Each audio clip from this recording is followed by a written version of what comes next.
देश में जब से मोदी सरकार आई है तब से सरकारी कंपनियों को बेचने का सिलसिला जारी है। यहां तक कि सरकार अपनी जिम्मेदारी से मुक्ति पाने के लिए कई कंपनियों को तो बंद भी कर चुकी है। अब सरकार की नजर देश की सबसे बड़ी कंपनी पर टिक गई है। वो 70 से 90 के दशक में लोगों के दिलों पर राज करने वाले स्कूटर लैम्ब्रेटा को भारत में बनाने वाली सरकारी कंपनी स्कूटर्स इंडिया को बंद करने की तैयारी कर रही है, जिसके बाद हजारों कर्मचारियों का बेरोजगार होना तय है।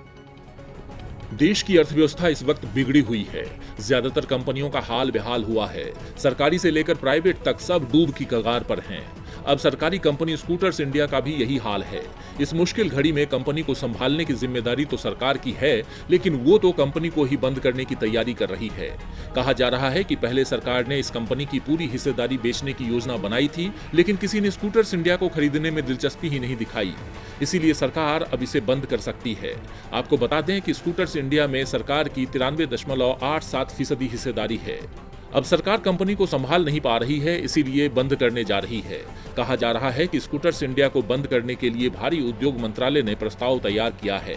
सूत्रों के मुताबिक इसकी सारी जमीन बेच दी जाएगी। इसकी जमीन उत्तर प्रदेश सरकार को वापस कर दी जाएगी। मशीन और प्लांट भी बेच दिए जाएंगे। सूत्रों ने बताया है कि स्कूटर्स इंडिया के ब्रांड को अलग से बेचा जाएगा। इसका पूरा खाका तैयार किया गया है। इसे बेचने की जिम्मेदारी MSTC metal scrap trading corporation को दी जाएगी और सरकार के इस फैसले का असर हजारों कर्मचारियों पर पड़ेगा।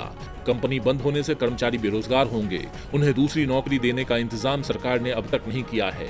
यानी साफ है कि सरकार अपने फैसले से एक बार फिर हजारों की नौकरी छीनने जा रही है।